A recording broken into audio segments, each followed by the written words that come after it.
اعوذ باللہ من الشیطان الرجیم بسم اللہ الرحمن الرحیم۔ ناظرین کرام السلام علیکم ورحمۃ اللہ وبرکاتہ۔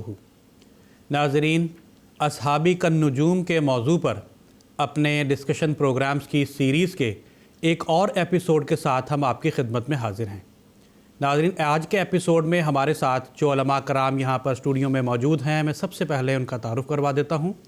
محترم مولانا محمد حمید کوثر صاحب اور محترم مولانا شیخ مجاہد احمد صاحب آج کے اس پروگرام میں خاکسار کے ساتھ شریک گفتگو ہوں گے۔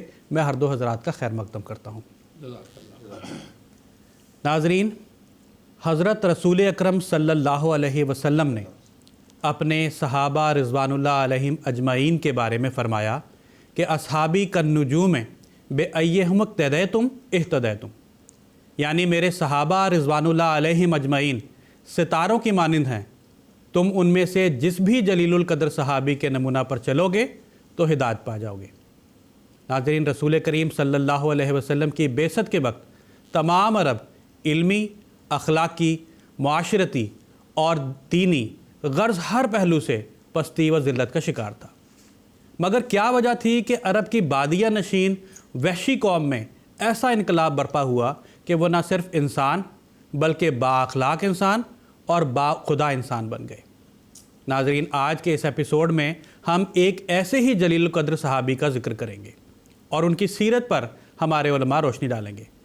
ناظرین، ہم آج حضرت ابو ہریرہ رضی اللہ تعالیٰ عنہ کا ذکر کریں گے۔ اس تمہید کے بعد خاکسار آج کے ایپیسوڈ کا سب سے پہلا سوال محترم مولانا محمد حمید کوثر صاحب سے پوچھنا چاہتا ہے کہ حضرت ابو ہریرہ رضی اللہ تعالیٰ عنہ کی پیدائش اور آپ کے خاندانی حالات کے بارے میں ہمارے ناظرین کو کچھ بتائیں۔ حضرت ابو ہریرہ رضی اللہ تعالیٰ عنہ عرب کے ایک مشہور قبیلہ دوس سے تعلق رکھتے تھے اور مذہباً عیسائی تھے۔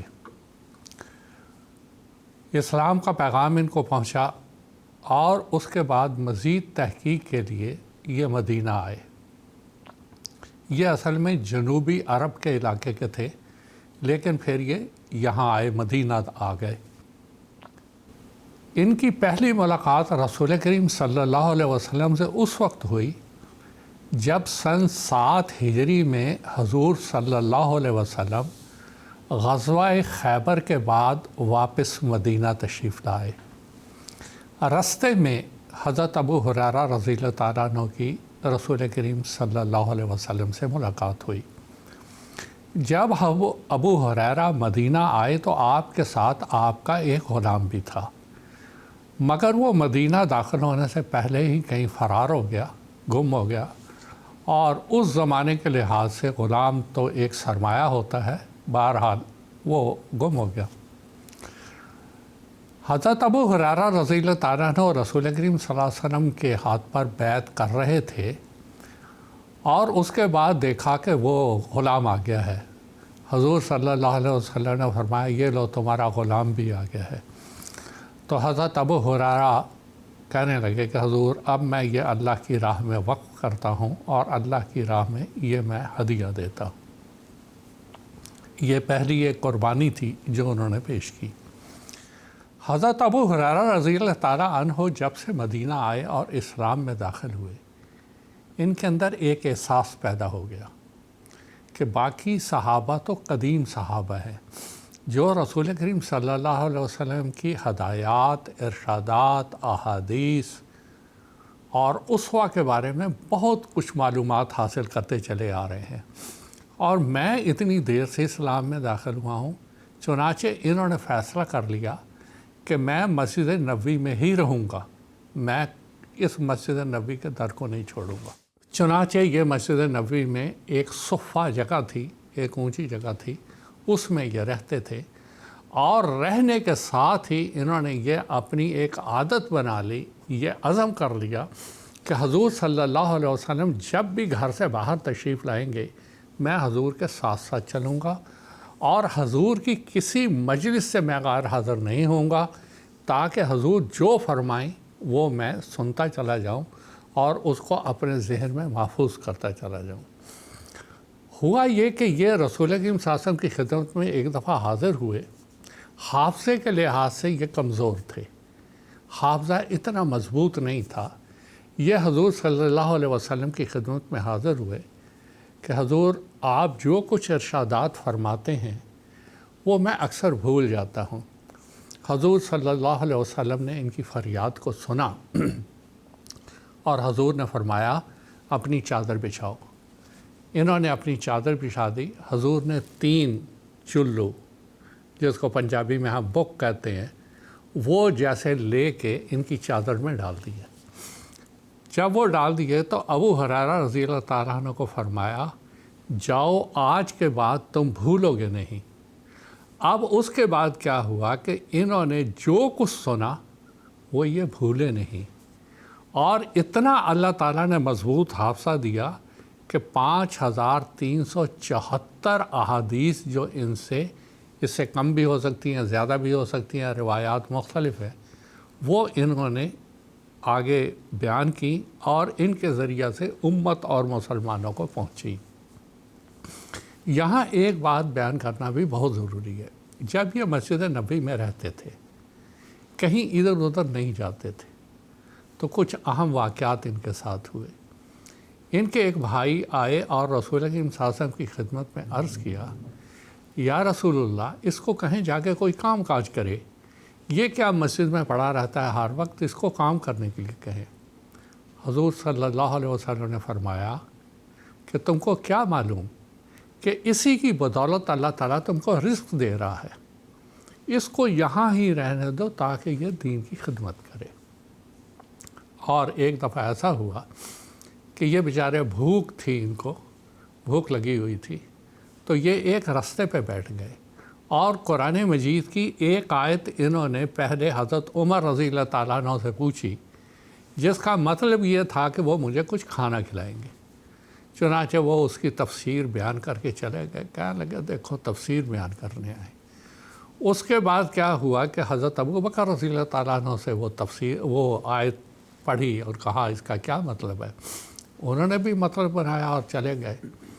اس کے بعد جو سب سے زیادہ دلوں کا حال جاننے والا ہے، حضرت محمد مصطفیٰ صلی اللہ علیہ وسلم تشریف لائے اور وہی آیت آپ نے حضور صلی اللہ علیہ وسلم کے سامنے پڑھی۔ حضور مسکرائے اور حضور نے فرمایا آؤ میرے پیچھے۔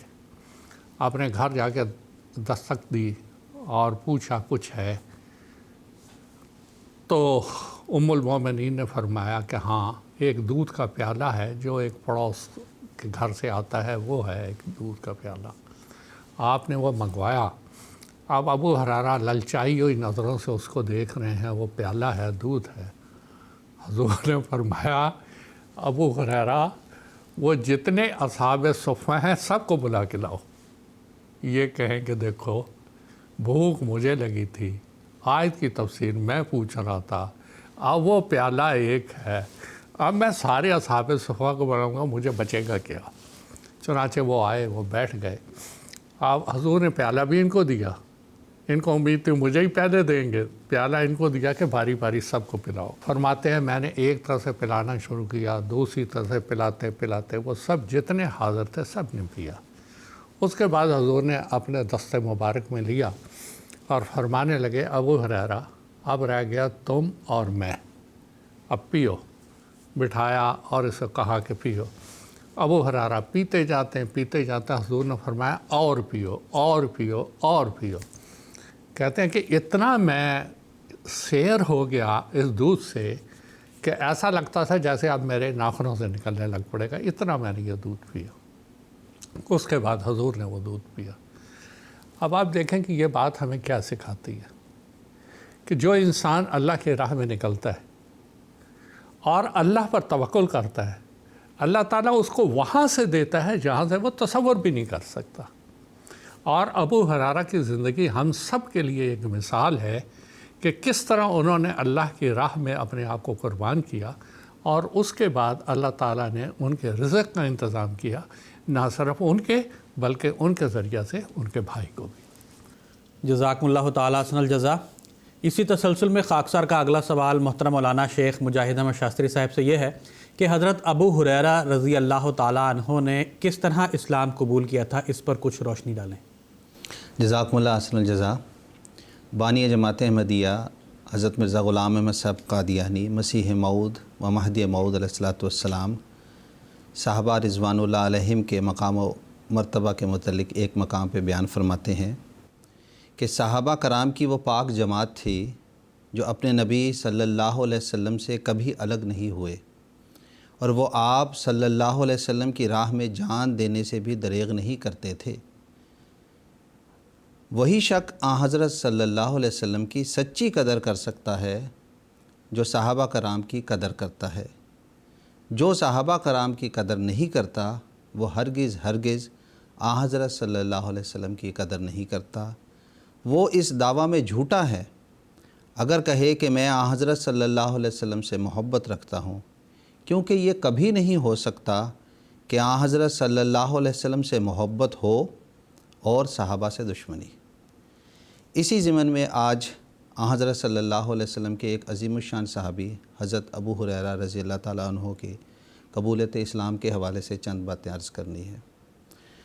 حضرت ابو ہریرہ رضی اللہ تعالیٰ عنہ یمن کے دوسی قبیلہ سے تعلق رکھتے تھے، اور اس قبیلہ میں سب سے پہلے حضرت طفیل رضی اللہ تعالیٰ عنہ نے اسلام قبول کیا تھا، اور آپ کی تبلیغ سے اس قبیلہ کے اکثر لوگوں نے اسلام قبول کر لیا تھا۔ اور یہ اسلام قبول انہوں نے ہجرت نبوی سے پہلے ہی کر لیا تھا، لیکن انہوں نے ابھی تک حضرت صلی اللہ علیہ وسلم سے ملاقات نہیں کی تھی۔ چنانچہ تاریخ میں آتا ہے کہ 6 ہجری کے آخر میں یا 7 ہجری کے شروع میں یہ دوسی قبیلے کے چند لوگ حضرت صلی اللہ علیہ وسلم سے ملاقات کے لیے مدینہ کی طرف چلے۔ جب وہ مدینہ پہنچے ہیں اس وقت انہیں پتہ چلا کہ حضرت صلی اللہ علیہ وسلم جنگ خیبر کے لیے تشریف لے گئے ہیں اور مدینہ میں موجود نہیں ہیں۔ چنانچہ اس قافلہ نے اس بات کا فیصلہ کیا کہ بجائے ہم مدینہ میں بیٹھ کے آپ صلی اللہ علیہ وسلم کا انتظار کریں، ہم بھی سفر پہ نکل پڑتے ہیں۔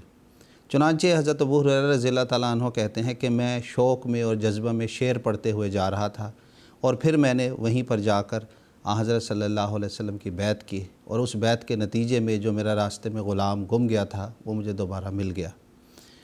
قبول اسلام کے بعد حضرت ابو ہریرہ رضی اللہ تعالیٰ عنہ نے حضرت صلی اللہ علیہ وسلم کے دامن سے ہی اپنے آپ کو وابستہ کر دیا۔ آپ نے اپنی زندگی کے اس لمحے کو جب آپ نے بیعت کی، وہاں سے لے کر حضرت صلی اللہ علیہ وسلم کی وفات تک پوری کوشش کی کہ میں اس در سے دور نہ ہوں۔ کیا نماز کا وقت ہو، کیا باہر جانا ہو، کیا حضرت صلی اللہ علیہ وسلم جب کہیں جس جگہ بھی جائیں تو آپ سائے کی طرح آپ کے ساتھ لگ گئے، اور یہ پوری کوشش کی کہ میں زیادہ سے زیادہ باتیں حضرت صلی اللہ علیہ وسلم سے سیکھوں اور سمجھوں، اور اس کے لیے آپ نے اپنے تمام معاش کو کام کو چھوڑ دیا، اور بھوکے پیاسے بھی اصحاب صفہ کے اس زمرہ میں شامل ہو گئے جنہوں نے علم حاصل کرنے کے لیے مسجد میں ہی رہنا شروع کر دیا تھا۔ اسی کا نتیجہ ہے کہ آپ آج دیکھیں کہ امت میں جو احادیث کی ہے، جو روایات ہیں، وہ سب سے زیادہ حضرت ابو ہریرہ رضی اللہ تعالیٰ عنہ کے ذریعہ سے ہم تک پہنچی ہیں۔ آپ صلی اللہ علیہ وسلم کی چھوٹی سے چھوٹی باتیں ہوں، کیسے وضو کیا کرتے تھے، کیسے آپ صلی اللہ علیہ وسلم نماز کے لیے نکلتے، کپڑے کیسے پہنتے تھے، کیسے مسکراتے تھے، یہ چھوٹی سی چھوٹی باتوں کا آپ نے باریک بینی سے مشاہدہ کیا اور امت کے لیے وہ باتیں بیان کر دی۔ میں سمجھتا ہوں یہ آپ کا عظیم الشان احسان ہے امت مسلمہ پہ کہ آپ صلی اللہ علیہ وسلم کے اس اسوہ کو آپ نے قیامت تک کے لیے زندہ رکھ دیا۔ اور قبولیت اسلام تو اور بھی کئی صحابہ نے کیا، لیکن حضرت ابو ہریرہ رضی اللہ تعالیٰ عنہ نے قبولیت اسلام کے بعد اپنی زندگی اسلام کو سمجھنے سیکھنے کے لیے وقف کر دی، اور دنیا کے روزگار سے ہی دور ہٹ گئے، اور کوئی ایسا موقع نہ تھا کہ آپ صلی اللہ علیہ وسلم کی قربت کو آپ نے ترک کر کے کوئی اور دوسرا کام کیا۔ تو یہ مختصر حضرت ابو ہریرہ رضی اللہ تعالیٰ عنہ کی بیعت کا واقعہ ہے۔ جزاکم اللہ تعالیٰ احسن الجزا۔ پروگرام کو آگے بڑھاتے ہوئے خاکسار کا اگلا سوال محترم مولانا محمد حمید کوثر صاحب سے یہ ہے کہ اگرچہ کہ حضرت ابو ہریرہ رضی اللہ تعالیٰ عنہ کو حضرت صلی اللہ علیہ وسلم کی صحبت چند سال ہی ملی تھی، لیکن آپ کی جو خدمات ہیں اس کا سلسلہ بہت لمبا ہے، اس پر کچھ روشنی ڈالنے کی درخواست ہے۔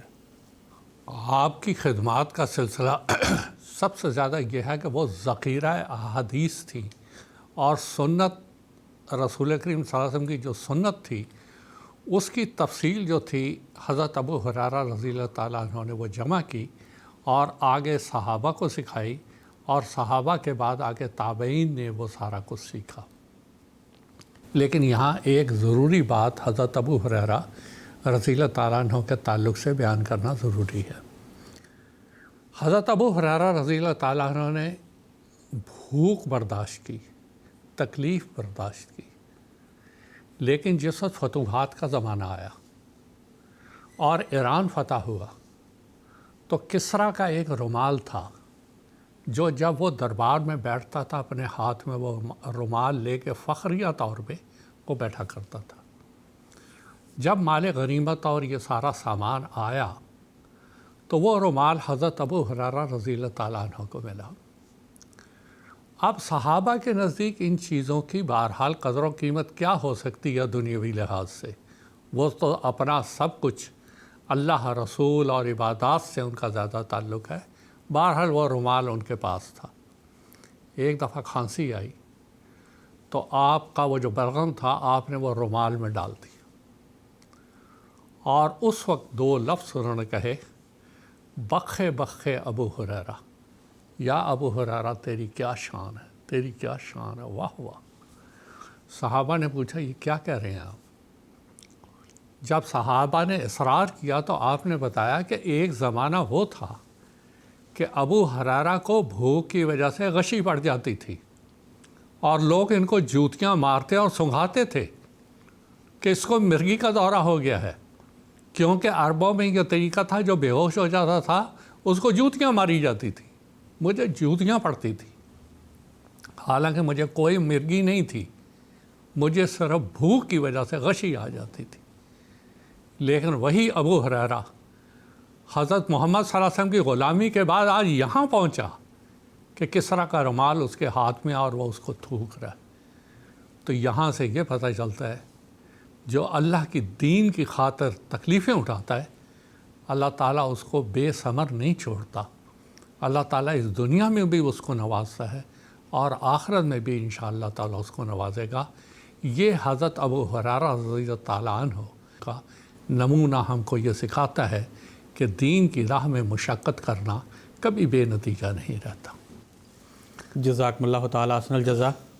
پروگرام کو آگے بڑھاتے ہوئے خاکسار کا اگلا سوال محترم مولانا شیخ مجاہد احمد شاستری صاحب سے یہ ہے کہ حضرت ابو ہریرہ رضی اللہ تعالیٰ عنہ سے حضور صلی اللہ علیہ وسلم کا جو تعلق تھا وہ کس قسم کا تھا؟ ہمارے ناظرین کو کچھ اس بارے میں بتائیں۔ حضرت ابو ہریرہ رضی اللہ تعالیٰ عنہ نے جب اسلام قبول کیا تو اس کے بعد آپ نے مدینہ میں مستقل سکونت اختیار کر لی، اور آپ نے اس بات کو اپنی عادت میں شامل کر لیا کہ حضرت صلی اللہ علیہ وسلم کے در سے چمٹ جانا ہے اور آپ کی ہر ایک بات کا مشاہدہ کرنا ہے اور ہر ایک بات کو سمجھنا ہے۔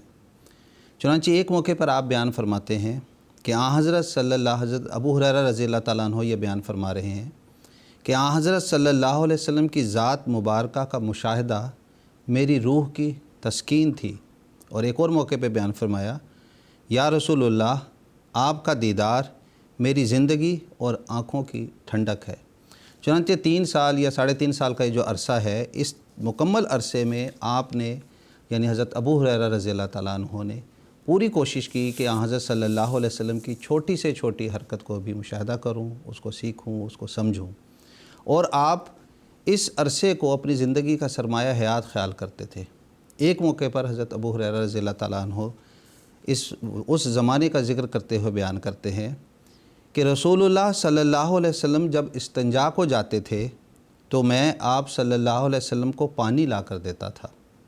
آپ صلی اللہ علیہ وسلم اس سے طہارت کرتے تھے، پھر اپنے ہاتھ کو زمین کی مٹی پر ملتے تھے، پھر میں دوسرا برتن پانی کا لاتا تھا تو آپ صلی اللہ علیہ وسلم اس سے وضو فرماتے تھے۔ تو یہ معمولی سے معمولی خدمات بھی جو آپ نے مشاہدہ کی، دیکھیں، اس کو امت کے لیے آگے بیان کر دیا، اور آپ کو حضرت صلی اللہ علیہ وسلم سے اس قدر عشق اور محبت تھا کہ مختلف انداز میں آپ اس کا ذکر کرتے تھے۔ جب آپ احادیث بیان کرتے تو کبھی کہتے کہ میرے پیارے دوست ابو القاسم نے یہ بیان کیا ہے، کبھی اس رنگ میں بیان کرتے کہ میرے حبیب نے مجھے یہ فرمایا ہے، کبھی اس طرح یہ بیان کرتے کہ میرے الصادق المصدوق نے بیان کیا ہے، اور یہ کہتے کہتے آپ پہ گریہ طاری ہو جایا کرتا تھا۔ احادیث میں یہ واقعہ درج ہے کہ ایک مرتبہ خاتم النبیین حضرت محمد مصطفیٰ صلی اللہ علیہ وسلم مال و دولت تقسیم کر رہے تھے۔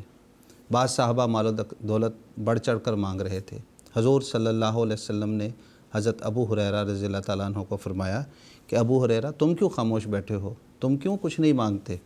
تو حضرت ابو ہریرہ رضی اللہ تعالیٰ عنہ نے بیان فرمایا، میں آپ صلی اللہ علیہ وسلم سے علم کی دولت مانگتا ہوں، اور یہی وجہ ہے کہ حضور صلی اللہ علیہ وسلم نے آپ کے لیے پھر دعا بھی کی ایک موقع پر، اور یہ علم کی دولت آپ کو حاصل ہوئی، اور اس کے نتیجے میں آج امت میں جو احادیث کا ایک بڑا ذخیرہ ہے وہ آپ کے ذریعہ سے ہی امت کو حاصل ہوا ہے۔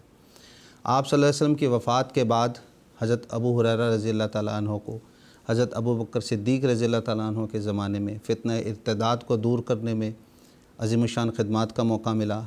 حضرت عمر رضی اللہ تعالیٰ عنہ کے زمانے میں حضرت عمر نے آپ کو بحرین کا گورنر مقرر کیا، آپ کو جلیل القدر خدمات کا موقع ملا، لیکن آپ کے اندر وہی عاجزی انکساری موجود تھی، اور آپ کا اصل روح کی غذا یہی تھی کہ آپ حضرت صلی اللہ علیہ وسلم کی احادیث مبارکہ کو، آپ کی باتوں کو لوگوں تک پہنچاتے تھے۔ اور مدینہ کے قریب ہی ایک وادی ہے، وادی عقیق میں حضرت ابو ہریرہ رضی اللہ تعالیٰ عنہ کی تقریباً 78 سال کی عمر میں وفات ہوئی ہے، اور یہ بنو امیہ کا دور تھا، اور ولید بن ابو سفیان نے آپ کی نماز جنازہ پڑھی۔ تو یہ صحابہ کا وہ مقدس گروہ ہے جن کی زندگی کے چھوٹے چھوٹے واقعات بھی ہمارے لیے مشعل راہ ہیں، اگر ہم اس پر عمل کریں تو اپنی دین اور دنیا کو فلاح و بہبود سے بھر سکتے ہیں۔ جزاکم اللہ تعالیٰ حسن الجزا۔ ناظرین، اس کے ساتھ ہی ہمارے آج کے اس پروگرام کے اختتام کا وقت ہوا چاہتا ہے۔ پروگرام کے اختتام پر خاکسار سیدنا حضرت اقدس مسیح موعود علیہ السلام کا ایک اقتباس پیش کرے گا۔ سیدنا حضرت مسیح موعود علیہ السلام فرماتے ہیں، صحابہ رضوان اللہ علیہم اجمعین پر کیسا فضل تھا، اور وہ کس قدر رسول اللہ صلی اللہ علیہ وسلم کی اطاعت میں فنا شدہ قوم تھی۔ انہوں نے ایک صداقت اور حق کو قبول کیا تھا، اور پھر سچے دل سے قبول کیا تھا۔ اس میں کوئی تکلف اور نمائش نہ تھی، ان کا صدق ہی ان کی کامیابیوں کا ذریعہ ٹھہرا۔ اور پھر آپ کی جماعت نے اطاعت الرسول کا وہ نمونہ دکھایا، اور ان کی استقامت ایسی فوق الکرامت ثابت ہوئی کہ جو ان کو دیکھتا تھا وہ بے اختیار ہو کر ان کی طرف چلا آتا تھا۔ الحکم نمبر 5، 10 فروری سن 1901 عیسوی، صفحہ 1 اور 2۔ ناظرین، اس کے ساتھ ہی ہمارا آج کا یہ پروگرام اختتام پذیر ہوتا ہے۔ اجازت دیجیے۔ السلام علیکم ورحمۃ اللہ وبرکاتہ۔